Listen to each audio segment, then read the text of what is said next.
Hey there, welcome. This is Frogs in Orbit here. I'm gonna do a video that was requested by someone on Reddit. I had mentioned that I combined the LP data from M33 with my UV IRCUT data from the Seestar S50, and they wanted to know what the purpose of that was. And once I told them that it makes the nebula pop a bit, as you can see in the image, then they became more curious about it and wanted to know how I did it.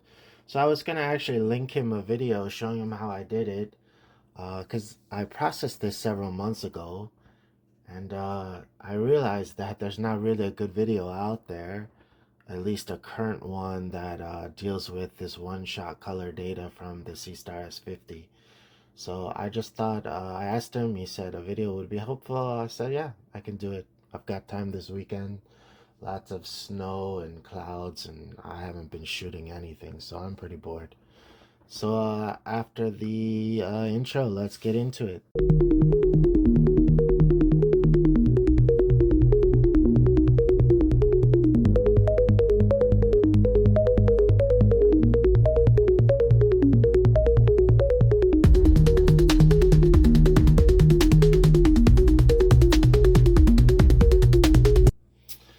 All right, so again, this is M33, the Triangulum Galaxy. I cannot 100% remember how much data I collected on it. I think it was probably about 13 hours of IVUR and maybe 6 to 8 hours of LP data.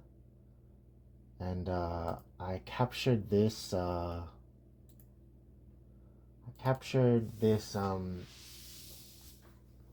just in normal FOV, and it was a while ago, so I was not 100% sure how I went about it processing. So that's why I thought, hey, this would be a good one to go over and see how it works. You can see I've got my subs here. This is mostly 10 and 20-second subs, so this is all IR cut here. 10-second subs, and here's some 20-second LP cut mixed in, some more 20-second IR cut, and then a bunch more 20-second LP. So quite a bit of data to work with. Let's take a look at what I ended up with. So this is drizzle 3 times, X3 drizzle. This is the LP cut, obviously, and this is the IR cut. You can see we've got a little bit of brighter nebula in this image than we would in the normal IR cut data. So basically, to start with this, you can see I have some hot pixels in here too from probably during the hot weather. I think I shot this over the summer, so I did start having some instances where hot pixels crept in, but there shouldn't be much of an issue. And also oh yeah, you can see you've got a lot of hot pixels up here too. That's ugly. Anyway, shouldn't be too big of a deal. We'll just go ahead and figure out how to do this. So bear with me, it's been a while, but I think pretty much the most important thing getting started with this is that you want to make sure that these are star aligned. So I'm gonna open the star alignment tool. These both already seem to be cropped the way I want it. I haven't done any gradient removal or anything yet with these. These are just right from the integration. They were probably cropped when I did the drizzle. I usually pick the area I want to drizzle, so it automatically crops for me. So in this case, I'm just going to want to do a star alignment. It's pretty much the most important thing to make sure these match up right. And I think I'm just going to take the bigger image as the main and star align this smaller image. I think that's the way I've done it before. And I guess I'm going to put an output directory here. Usually I have subs and then a separate processing folder. Uh, yeah, I'll just select this and see, do a global, hit the global button, and it's going to star align these. Okay, so this is going to be my, here's the normal LP X3 integration, drizzle X3, and then this is the new star aligned version. So if we match these up, you can see they're star aligned, right? This is what we're going to be using, and now as you can see, there's a little bit of extra area over here that created that was some extra. This image is larger basically, so at this point I'm just going to do a little dynamic crop here, and I'm going to shrink this down some just to get it matching.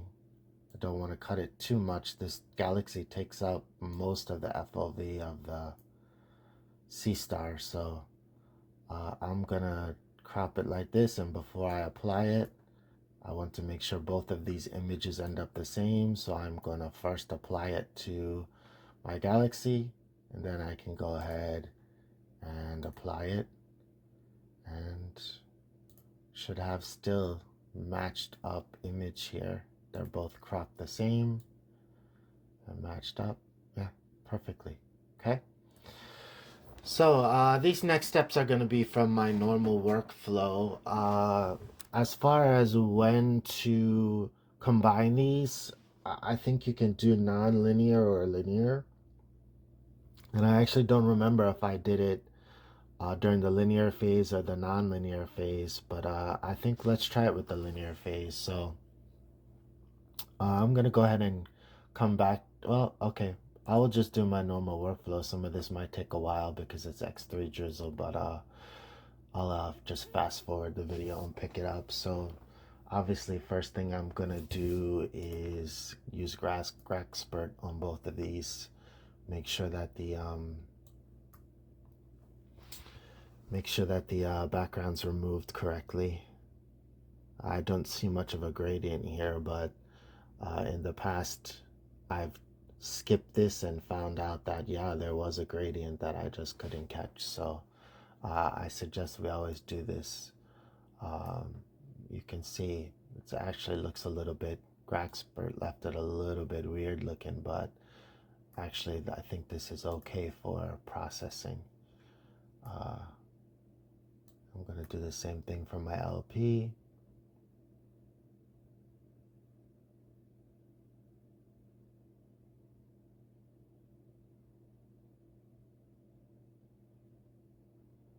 Okay, so there's the LP data. Graxpert's done its thing. At this point, I'm going to want to image solve these. I think sometimes we have a little bit of issue maybe image solving the LP data because of the lack of bright stars, but hopefully this will work out all right. Yeah, okay. Image solved. Let's image solve this one.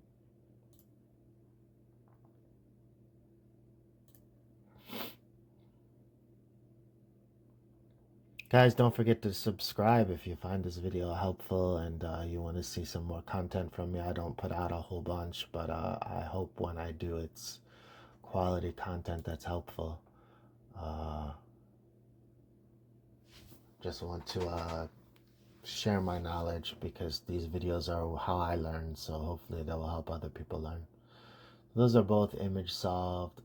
Normally when I do blur X before I don't know why I did it that way. Let's put this back where it was. Normally I do blur X. What am I doing? this doesn't matter. Normally when I do, before I do photometric color, SPCC, spectrophotometric color calibration, something like that. Before I do SPCC, I do blur exterminator because I want to make sure it can catch all the stars it needs to successfully complete. So this one's going to take a while, and we'll come back to it after blur exterminator is done on both of these. Okay, blur exterminator is done on both of these. So we're gonna move on to the next step. While I was waiting for that to finish, I went back and researched and discovered that I did do the HA combine non-linear, because the reason I did that is when I use Affinity Photo 2, I oftentimes I find myself doing different levels of stretch, so I have different details of the galaxy available, so I can composite them together to sometimes accentuate parts of the galaxy or add detail that I want or structure. And I don't do it as much for galaxies anymore, but back then I was definitely doing it. Now I use that feature mostly for nebulas.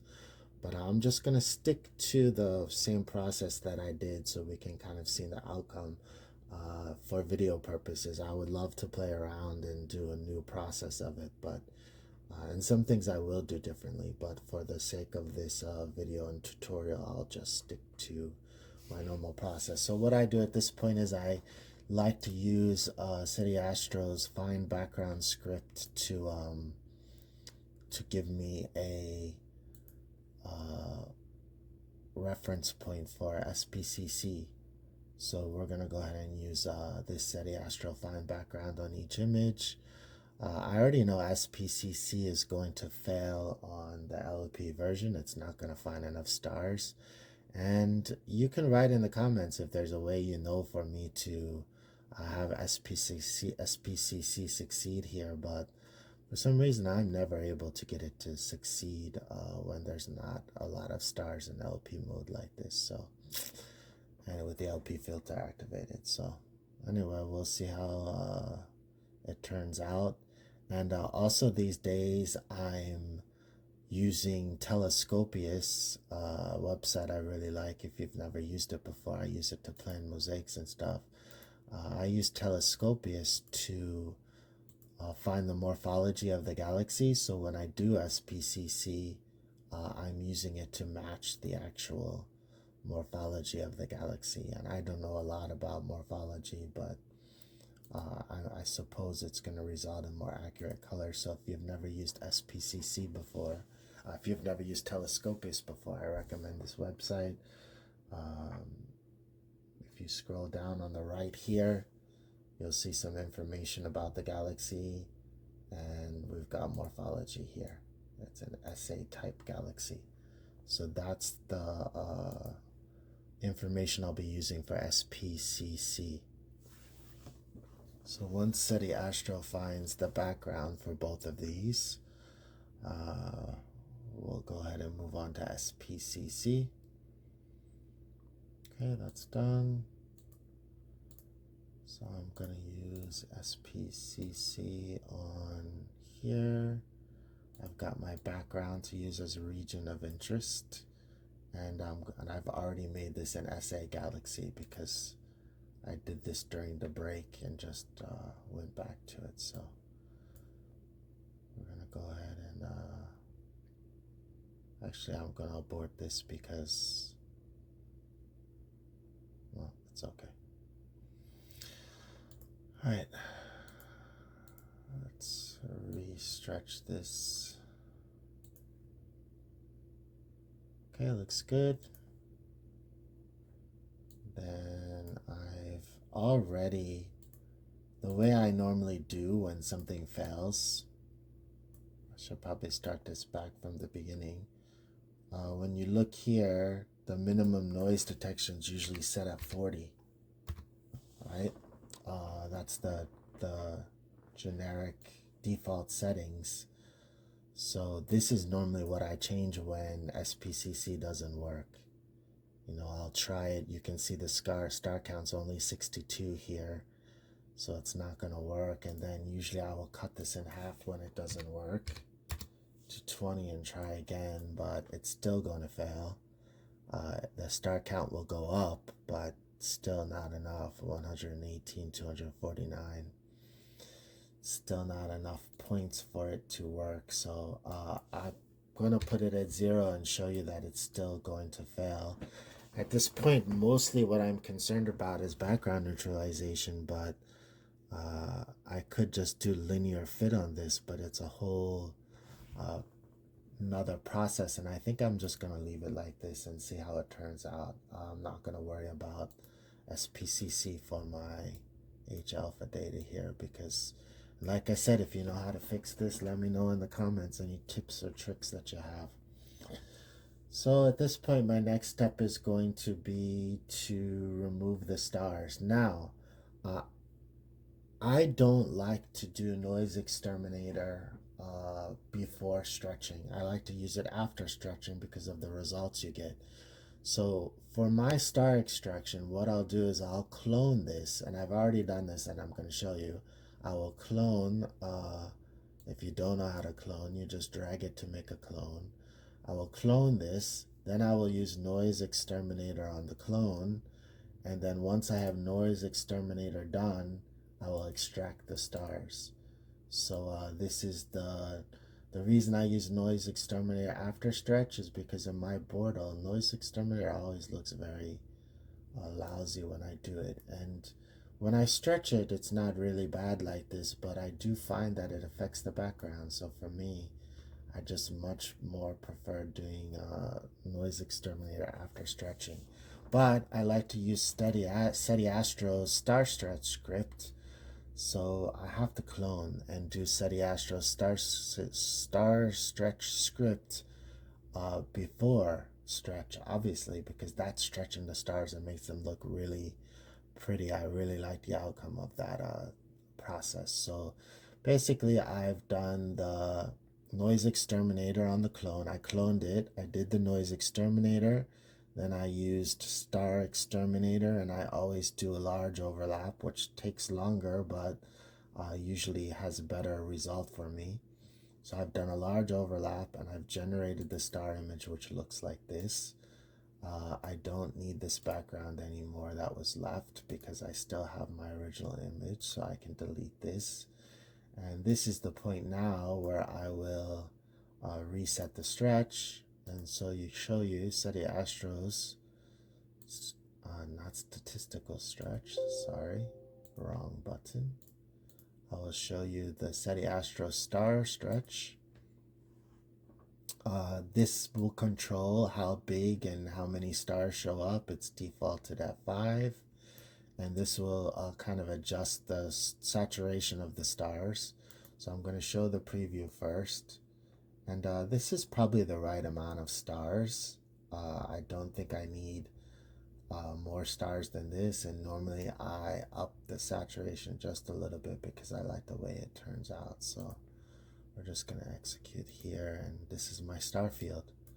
So you can see you got nice star colors in there. Some reds and blues, and pretty nice in my opinion. So at this point, I save this, and since I'm going to be doing all my work in Affinity Photo 2 for combining this stuff, I'm going to be saving this as a TIFF file. And I need to make sure I'm saving in the right folder. Should be in M33. This is all my M42 work. Here's M33.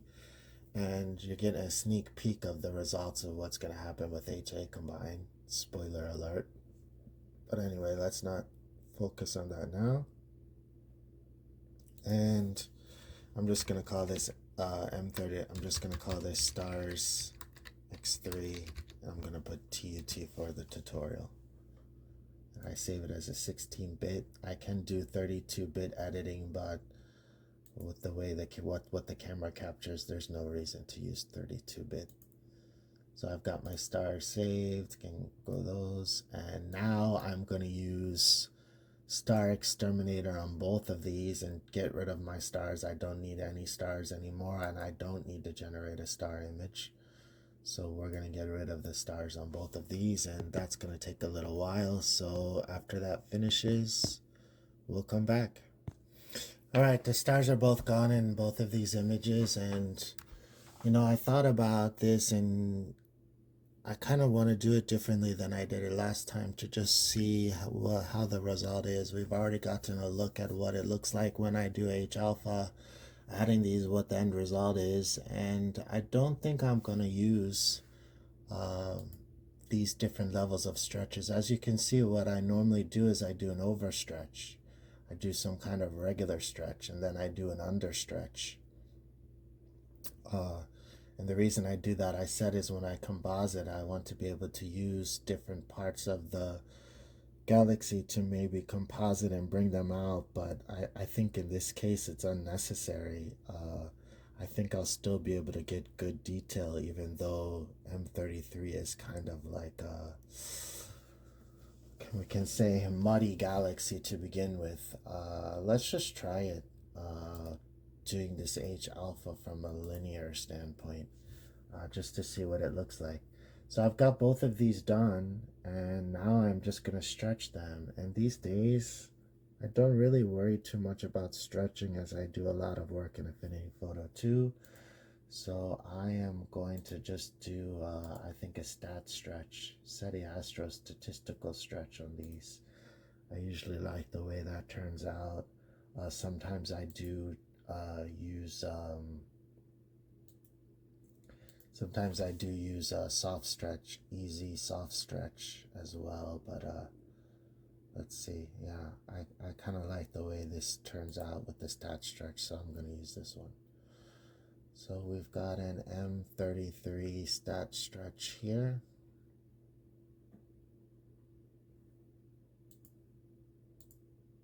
Turned out pretty nice, I think.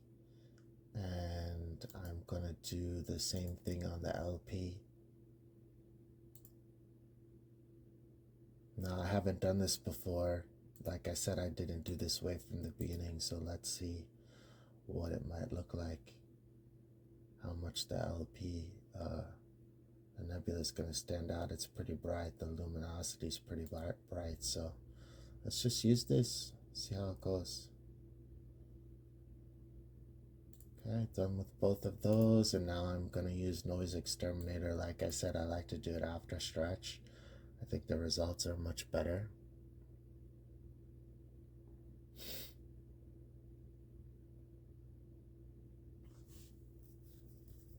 I really do recommend on Nebula, if you are going to start using Affinity Photo 2, I do recommend doing over, under, and over stretch, under stretch, and a regular stretch on those.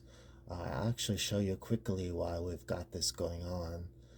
This will be off on a tangent here, so if you want to, in the comments I'll put down what time you should come back to see the H alpha part.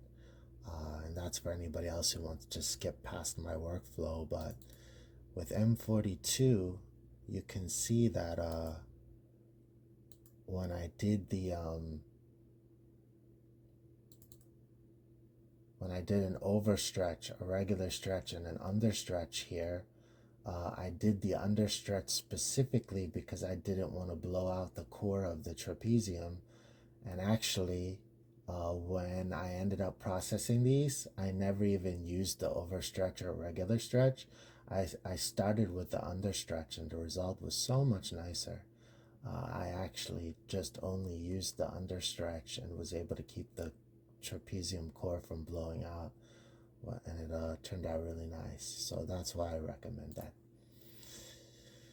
I've got noise exterminator done. You don't get those artifacts in the background. I think it looks pretty good for my Bordeaux. Never going to be the cleanest, but it works well enough. So let's do noise exterminator on the LP, and now we're going to do the part you've been waiting for with the HA combine. Like I said, this is brand new for me doing it this way, so let's see how it goes. The script we're going to use for this is from, I believe it's from the Graxberg guy script. It's going to be located in the toolbox. The toolbox has all scripts from GaraxPert. Even though we use GaraxPert as a different process, this is there are other scripts that a lot of people are not aware of, but I use a lot of their scripts here in Toolbox. A bunch of different goods. I use the Create Hubble palette from OSC script very often. You do that one-click script on the nebulae, and you can then do narrowband hue combine to get different Hubble palettes. So I use this all the time. Anyway, the script we're going to use is combine HA with RGB. You know, we've got one shot color and we're combining HA with it. So here you've got your RGB view, which is going to be, let me get out of this for a second. I'm just going to name these to make it easier. Identify OSC, Starless,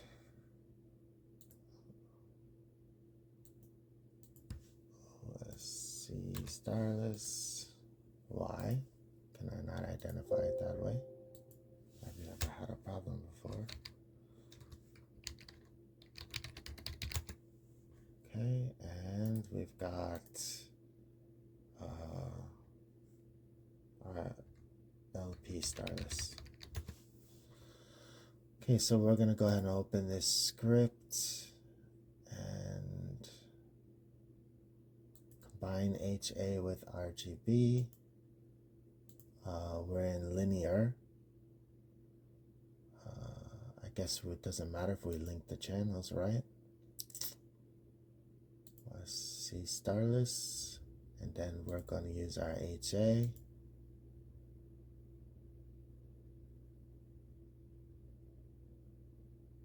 I don't need a mask selected, and you can see right away it's already brightened up the nebula. If there's a way for me to remove this, wow, huge difference. Right off the bat, there's a huge difference. And actually, I think this is the better way to do it, linear. I think it's much better to do it with a linear image, because when I did this with non-linear, it created a really brighter red tint to it. Well, I don't know what's going on here. It's not happy that I did that. Let me put this back. Anyway, we'll put this back in and you can see the difference when I put it back in. Huge difference. And there's not as red of a tint. If you want to control the different functions of this, you can change the amount here. You see this is making it redder, but it's also adding a much redder tint to it. And then if you want to add more H alpha, but then try to get the background, remove the tint from the background, you can mess with this slider here, remove some of the red tint.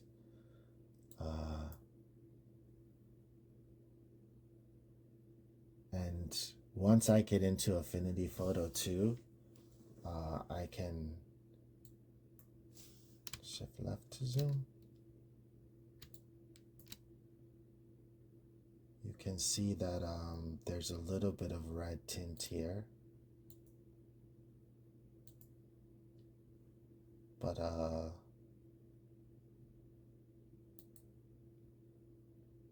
it's not really actually that bad. This working with this in linear actually looks like it's much easier to control. So I think next time I will do this in linear, but I'm really liking the amount of H alpha I'm getting from this, and this is just a normal stretch. I haven't really done any saturation to it yet, so I'm actually gonna just settle with this. I like this result. Error.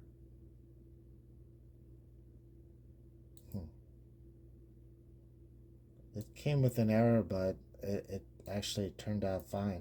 I don't think this is an issue at all.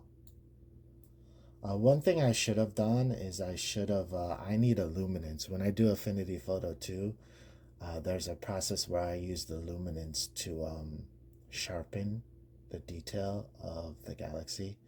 I think I can still do it from this OSC, but I'm going to want to get a luminance file out of this. So I'm going to extract the luminance here, and I need to just darken the background. I just want the luminance here. This is almost like a luminance mask. And we'll see how I'm going to use this in the future.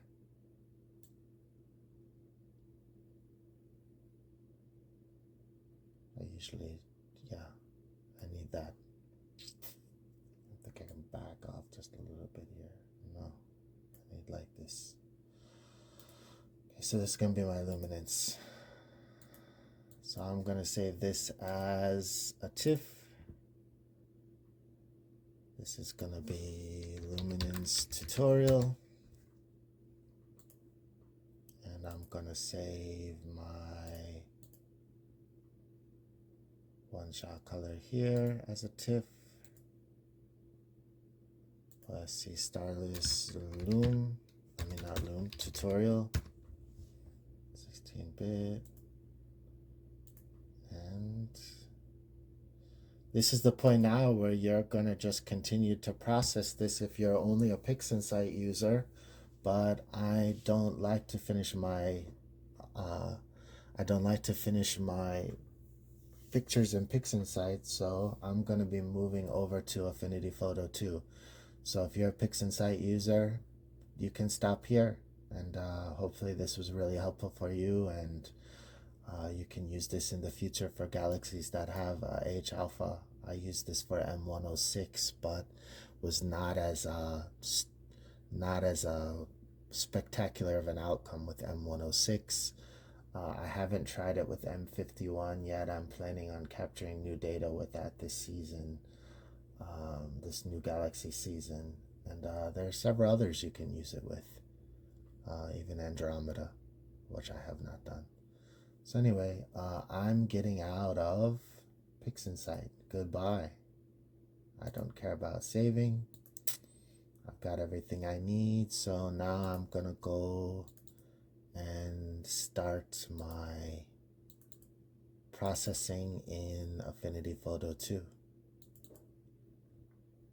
So we are for now going to need our OSC Starless for tutorial, which is here.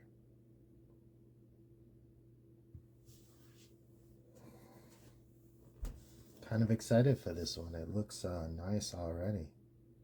I don't know how much better the outcome will be, but I'm pretty happy with the way it's looking so far.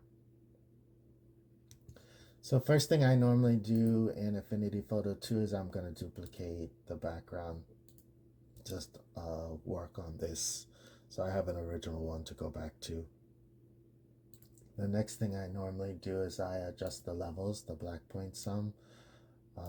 It's kind of weird that when you go from PixInsight to Affinity Photo 2, there's still a huge gap in the black level, and I don't know if it's just, I don't know why it happens, but I don't want to really clip the black level too much, so I'm just gonna tighten it up some, and then I'll be doing even more changing to the black level while I'm processing. But for now, I want to kind of just change it a little bit. It's not really necessary to change it too much.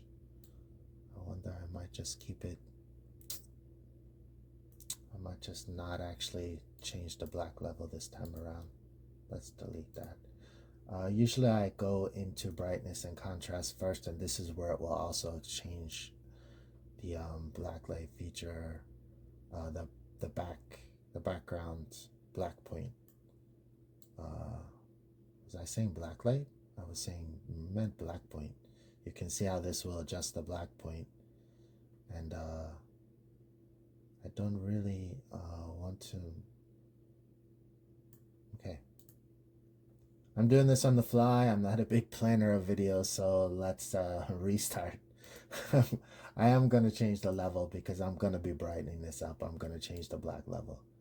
So I'm going to bring it to about here because I'm going to be brightening this up. I don't want to clip too much. I still want to see some of these faint parts, but I will be brightening this up anyway. So, and I'll be probably adjusting the black level more as we go on. But anyway, now I'm going to go to brightness and contrast. I'm going to brighten it up a little bit more, add a little bit more contrast. And I'm going to do shadows and highlights. Maybe adjust the shadows a little bit. I don't really like to touch the highlights because it's already pretty bright in here in the nebula areas there. So I'm not going to really change that. And the next step I'm going to do is curves. You know, it's already statistically stretched, so you don't have to mess with the curve too much. It's going to be subtle changes just to bring out the brightness. You can see it's already affecting the background some, which tends to happen in my bordals, so I don't want to really do too much damage with the curves. You can see how my background's really modeled when I have it stretched too far. So I'm constantly weighing the stretch versus my background and how it can affect my background. But I think this is actually not bad. Might be, I can brighten this up after. I think I'm gonna leave it like this, kind of like this. All right, at this point, I'm gonna do my first bit of adjustment to this Galaxy. This is something I always try, I don't always keep, but I do, I'm sorry, last step is I'm gonna do saturation now. I'm going to bring up my saturation slider, and I want to only saturate the Galaxy. So I'm going to bring up my luminosity mask, put it on preview, and I want to make sure that I'm got most of the luminosity bright and white, and I'm going to make sure I'm getting rid of most of the background here. That doesn't look too bad. This is a little bit better. I'm gonna blur it some. And now I can go and adjust my saturation. It's already pretty saturated. I don't want to go too far. You can see, actually in this case, I may just, yeah, I want to saturate it, but I don't want to oversaturate the nebulae. Have to be really careful that I'm not getting any artifacts in here, but quite bright actually. I think this is okay, 41%. I'll have some options to add some vibrance and stuff. I'm not quite sure if I'm that happy with the way the Galaxy itself looks, but I think it's gonna be okay at this point. If I want to kind of stretch some of these other colors, like Galaxy has some yellow in it, I can stretch some yellow too to add some of the yellow into the Galaxy. And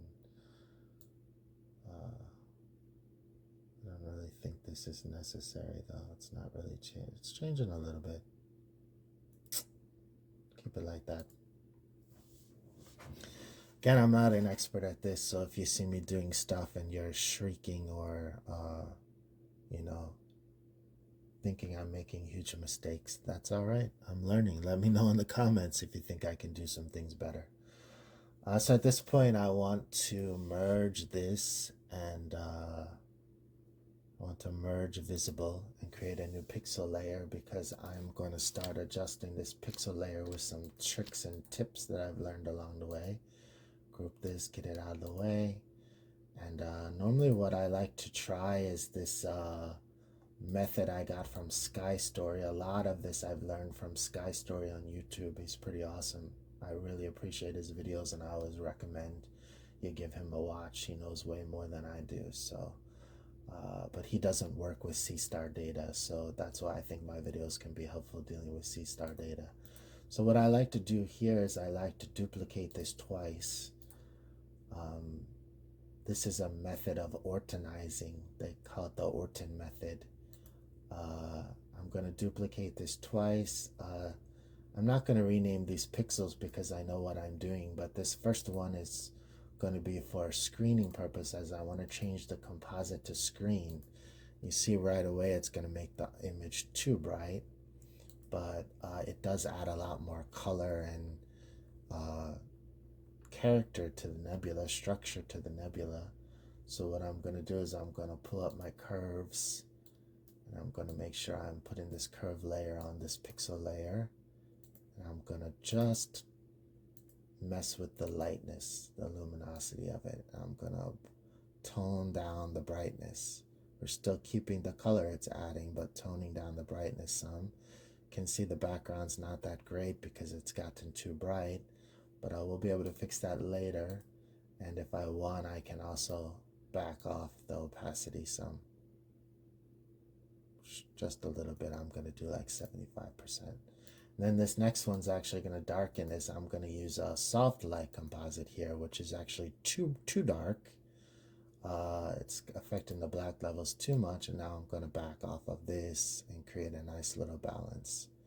So I've still got a decent natural black level background. I think it's not the best background. Once I put the stars in, it'll be less noticeable, but I think I'm gonna back off this to 50%. Looks about right. All right, and I'm gonna merge these again and create a new group.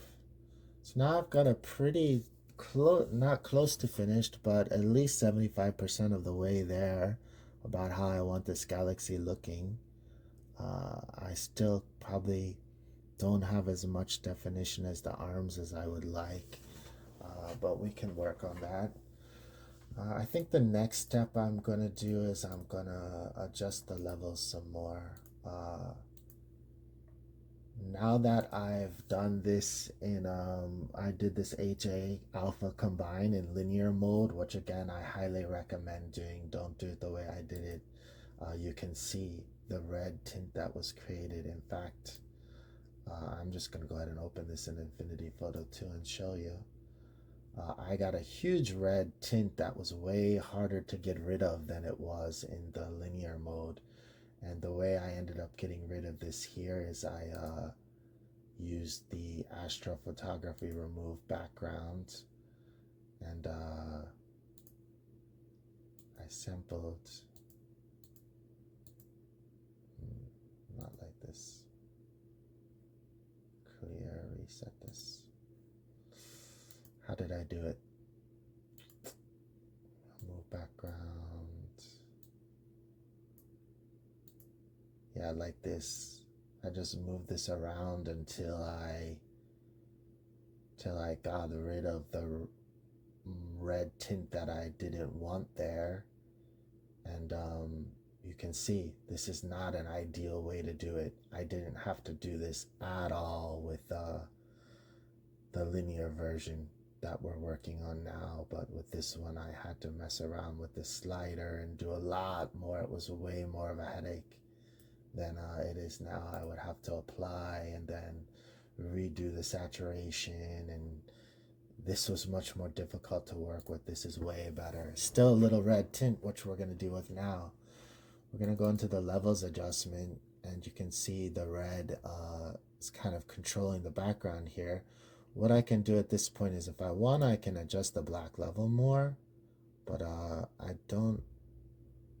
Maybe I just want to do it a little bit.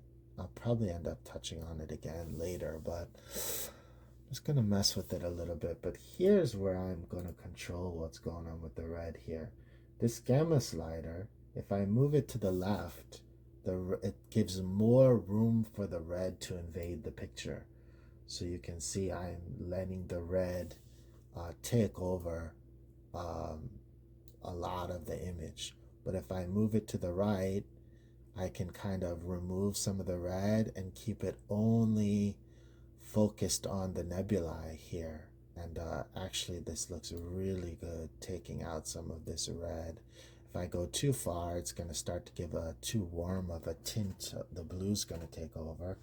But if you look down here, you can see I kind of want to line these up. It's kind of like setting up almost like a linear fit deal where these are sliders are matching, and I don't want the red to take over, so I'm going to move it to about here.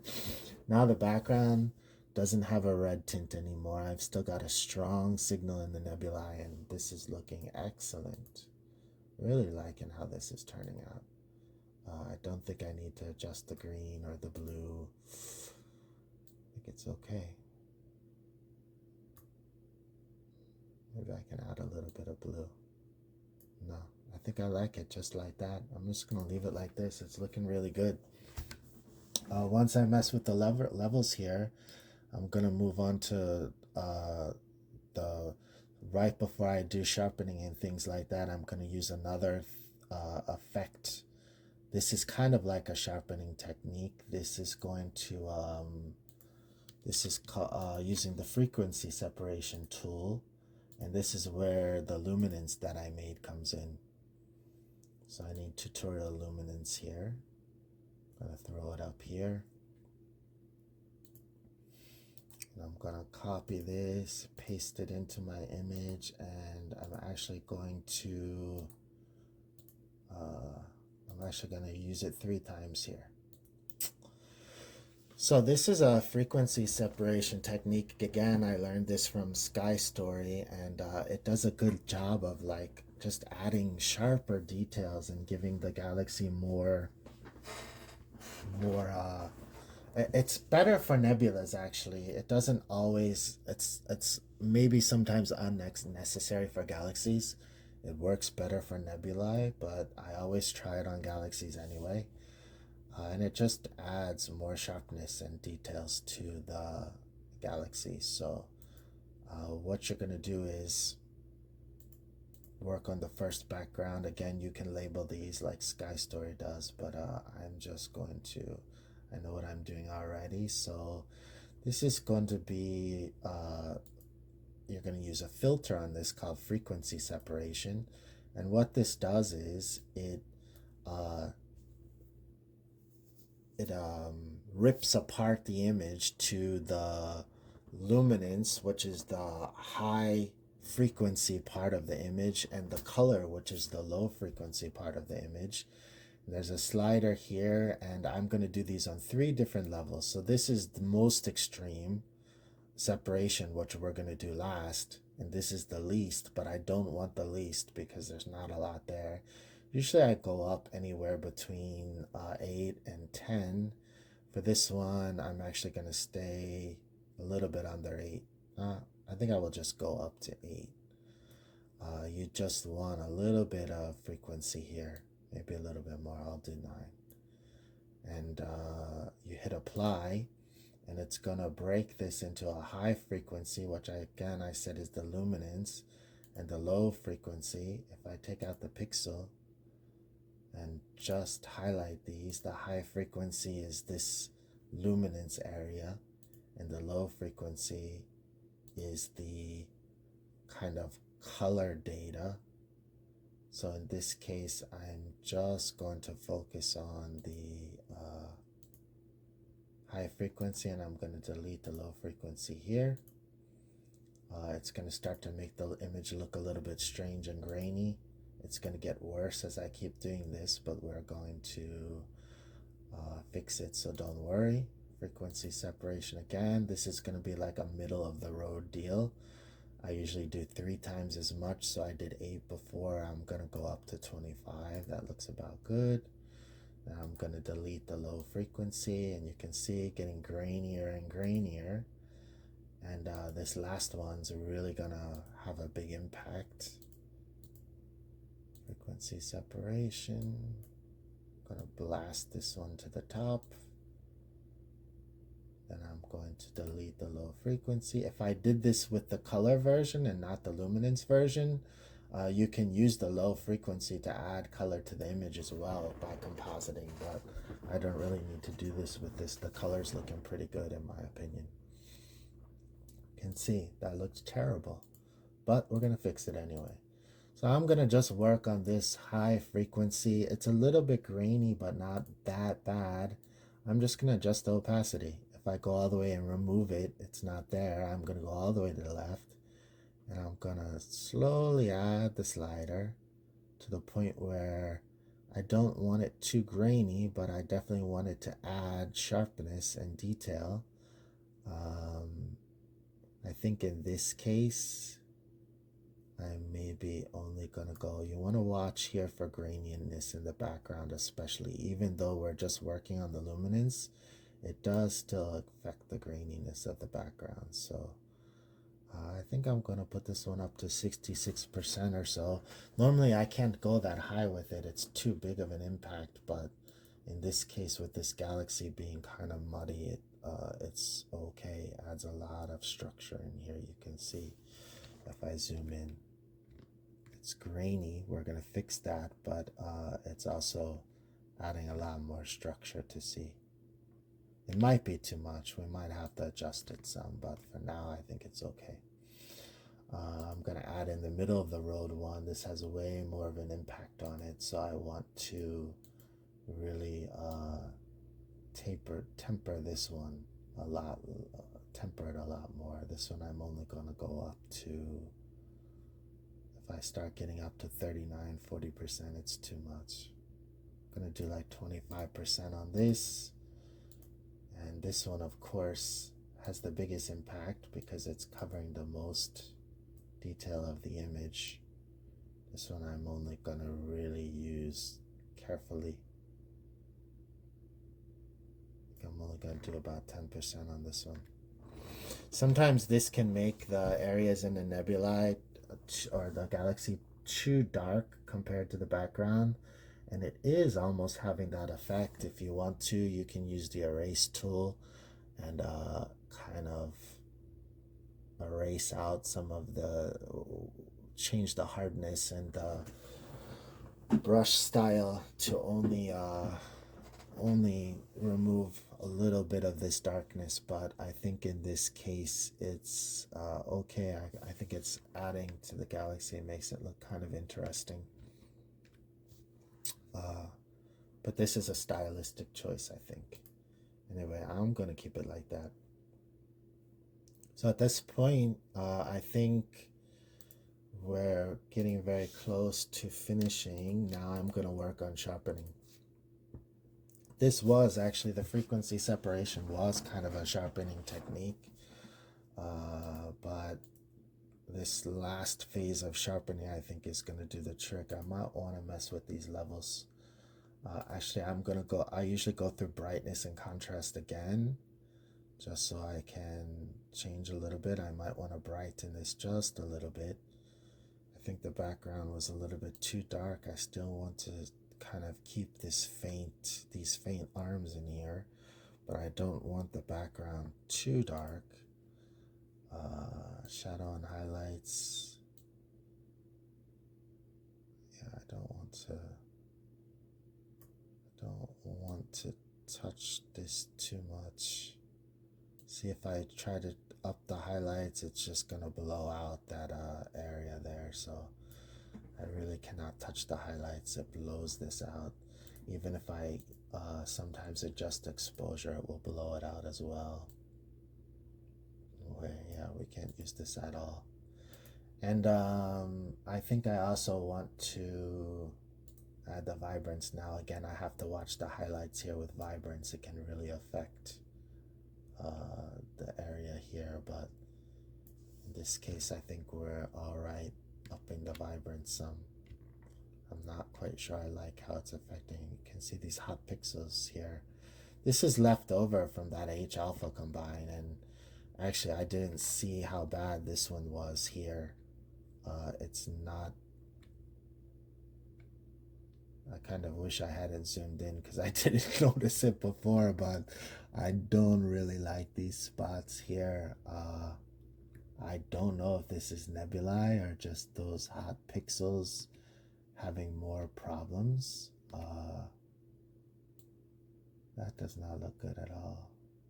So I think we're going to go ahead and fix at least those couple spots there. I think the rest of this looks okay. This might get worse when we do this sharpening phase. So anyway, let's finish up the vibrance here. I think it's a little bit too much vibrance. Always good to zoom in and out to see what you're working with. If I hadn't zoomed in, I should have seen this. I didn't catch it before, but this is not nice at all.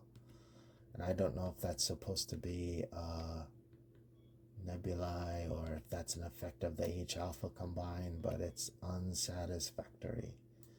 I'm gonna check out what general overall saturation can do to this. Can really affect the background here. If I use this, I'm not going to use it.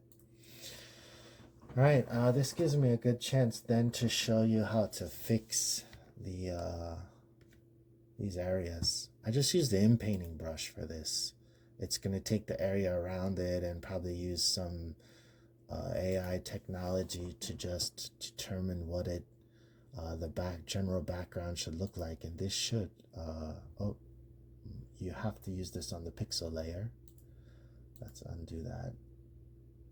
You have to use this on the pixel layer. Let's go ahead and merge these layers down again, since I think that vibrance level is acceptable. So merge these down, create another group. Get this out of the way. I create these groups just so I can go back and see what I did and use history to make changes, but actually I don't really know how going back in the history works that great. Usually I just roll with what I have. I'm not a perfectionist, so if you're a perfectionist you can learn more about how to change the history. But I've still got the inpainting brush here. Just gonna click, and this kind of really will just get rid of this situation here. I might actually use this inpainting brush on all this, even the one in the right of the image. This is where you want to be careful with it because it's on the edge of the galaxy. Yeah, wow, this tool is really great, right? It's doing a great job. Can drag around like this. Let's get rid of some of these hot pixels. And again, I don't know if these are hot pixels or an effect from the H alpha combine.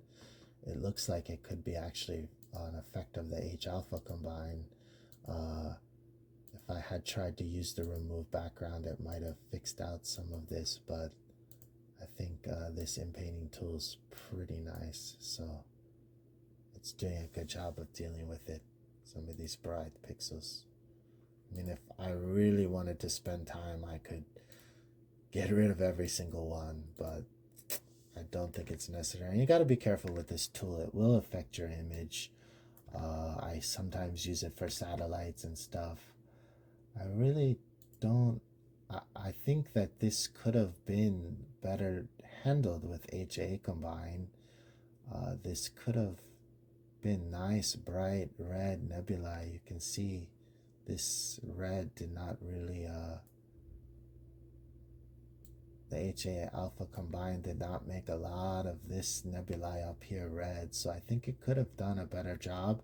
Maybe if I had collected more LP filter data, it could have had a better effect, but I'm not quite sure. I definitely want to get rid of this in here, but I'm not quite sure if I want to.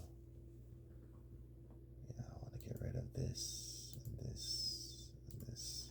I'm not quite sure if I want to mess too much with this. It doesn't look good zoomed in, but how many people are really zooming into this? Let's see what happens if I get rid of it.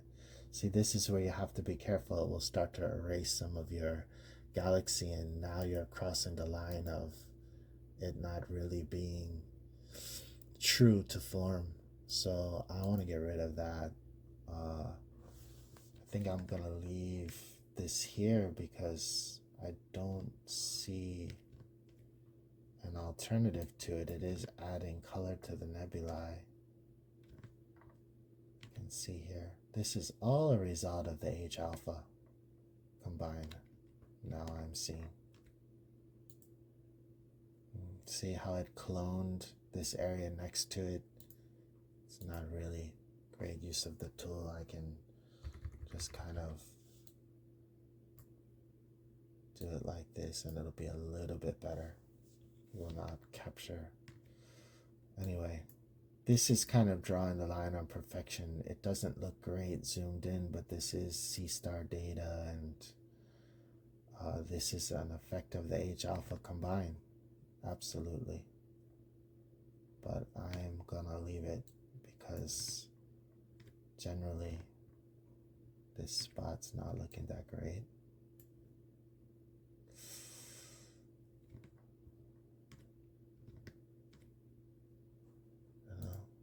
It was looking awesome till we started zooming in, right?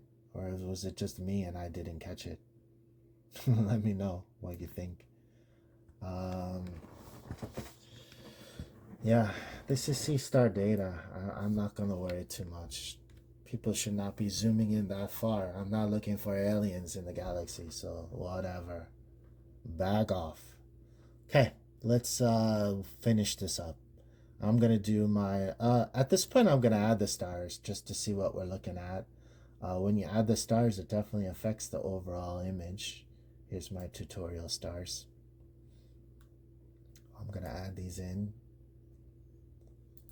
Normally I just copy these in, and I usually do either add or screen. In this case I'm going to do screen, and yeah, helps with the background. You can still see the modeling I get in this Bordeaux, but I also still have this nice faint streams of the galaxy that I still want to keep. So to me it's a trade-off. I'm going to deal with this kind of background. I may adjust the levels at the end, the black levels at the end, but for now, this is okay. Let's get into this last part. I'm going to do live filters, and I'm going to use 3 of them. This is all for sharpening. The first one's going to be the unsharp mask. I'm just going to keep it right below the star layer here, and usually I can be a little bit aggressive with this. We don't want too much graininess, but we'd like a nice sharp galaxy. Because M33 is a little bit muddy, we're not expecting it to be super sharp, but I do want to have nice sharp nebulae. Kind of liking the way this looks. And then I'm going to do a clarity one, and the clarity usually I only do anywhere from 3 to 6% because it can have a pretty strong effect. You can see it's starting to be a little bit grainy at the bottom here. Maybe I will leave this at 3%. Then I'm going to do finally a high pass filter, which is a little bit like frequency separation. We want to put this, we can put this as linear light, but I usually use soft light for this. And this again, you cannot be heavy-handed with. It can have a big impact on the image. Just gonna do 0.4 on this. We'll have to crop a little, fix these sides, and this is what we're getting at, and I think that actually looks really nice. I'm not sure I want to make too many more changes to this.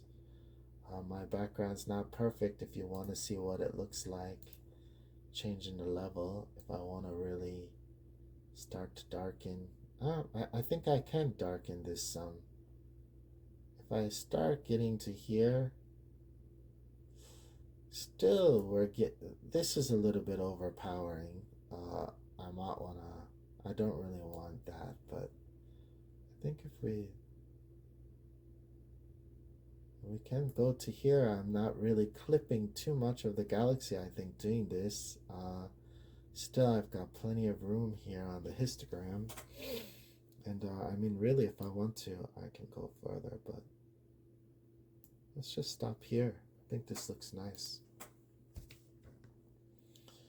So, I mean, I wish I had a chance to show you the what it would look like if I processed this without the H alpha combined, but I think you could see from the process that it would be way less impactful. I mean, also the color of this galaxy is a little bit yellowish, and I think when I did this, I had way more blue, so I kind of think that this was the result of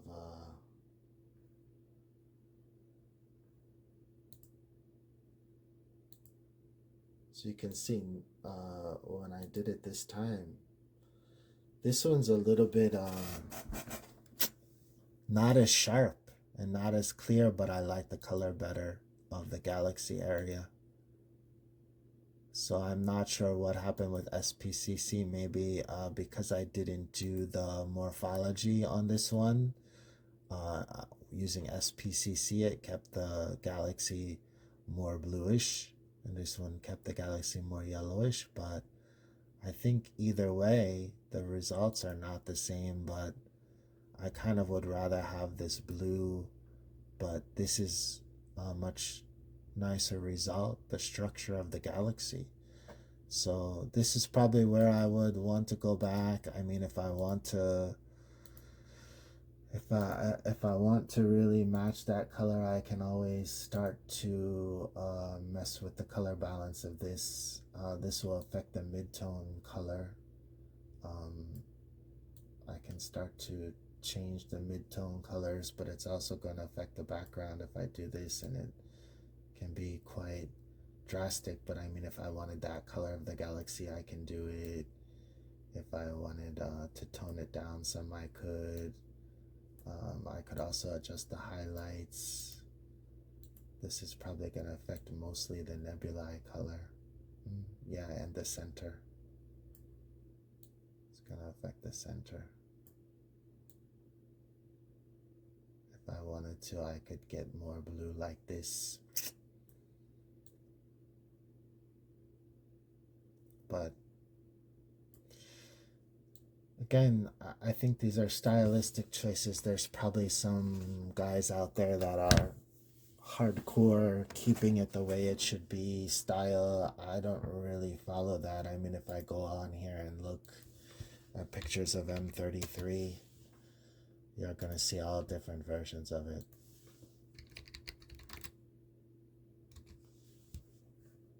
You know, you're gonna see a version that was more similar to the one I had, and then this one's more yellow.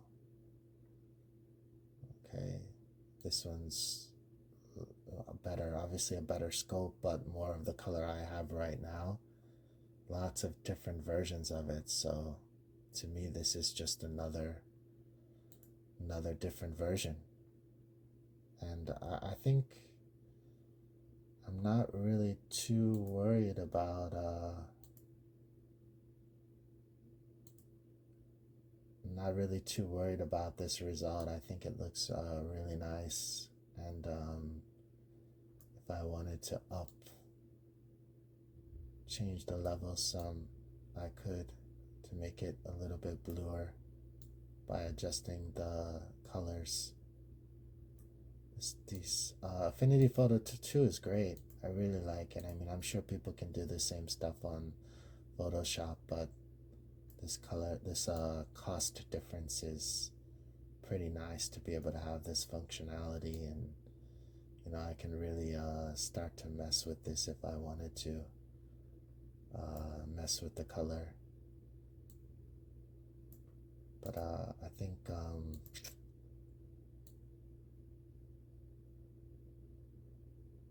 I wanted it more blue, I could do more blue.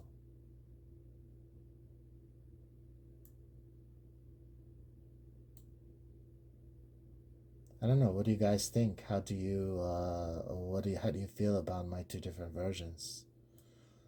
I'm kind of happy with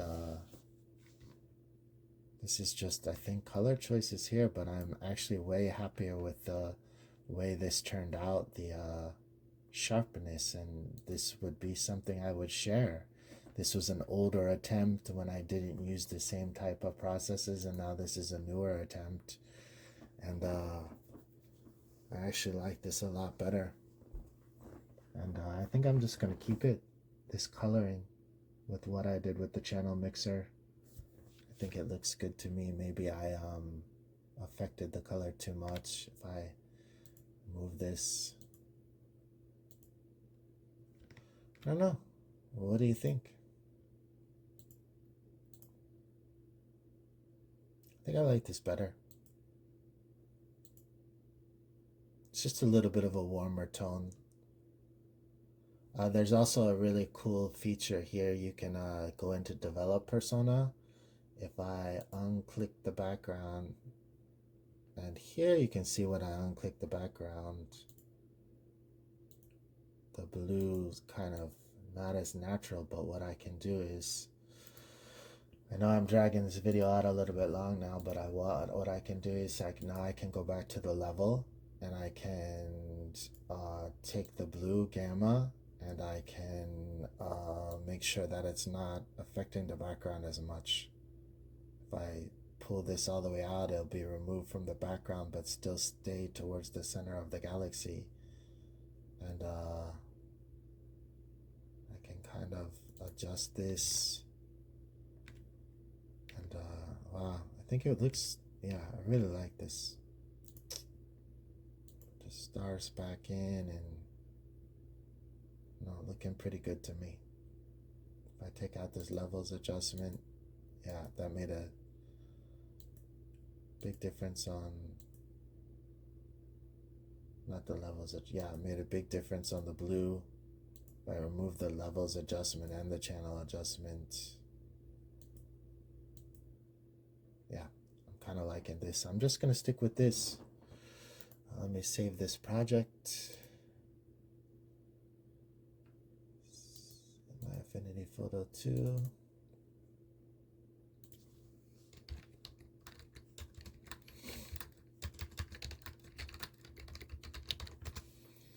And I think this is actually a really nice result. Just to finish this up, you probably don't care about this, but just the way I finish up my images is, in the end, I'm going to add my signature here.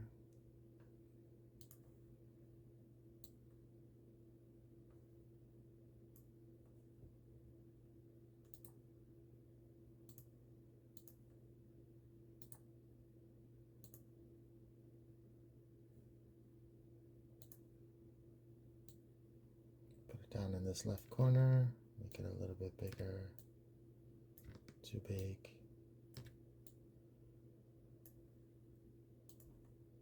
Add it to the image and lighten the capacity. So now for Infinity Photo 2, you need to export these. It's still in the Infinity Photo style, and I want to export this. Normally I will do a JPEG, high quality, 100% quality JPEG that I save for Facebook. I save these for Facebook, and then I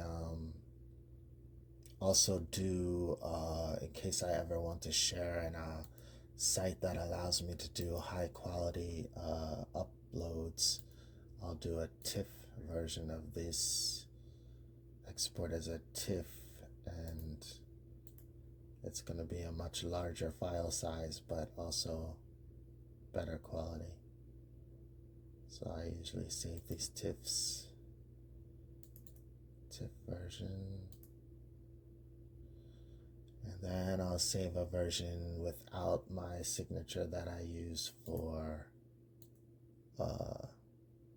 like my Google Home, Google Hub. I have a, what's it called? I don't remember what it's called. Some hub that shows pictures and stuff, and I like to save a version for that. Or if I want to make a collage, I don't want the signature in it, for things like that. So just a collage version. Anyway, I'm babbling now. Guys, I hope you really got something out of this tutorial and it was helpful for you. I appreciate you sticking with me on it. And if you found it helpful, subscribe. I don't put out a lot of videos, but when I do, I hope they're helpful. So anyway, thanks a lot. I wish you clear skies and good luck with your processing. Let me know if you have any questions. Let me know if you have any criticisms. I've got a thick skin. Don't worry about it. Just share your thoughts with me and wish you lots of luck on your processing, especially with the wonderful Seestar device that we have. Cheers, everyone.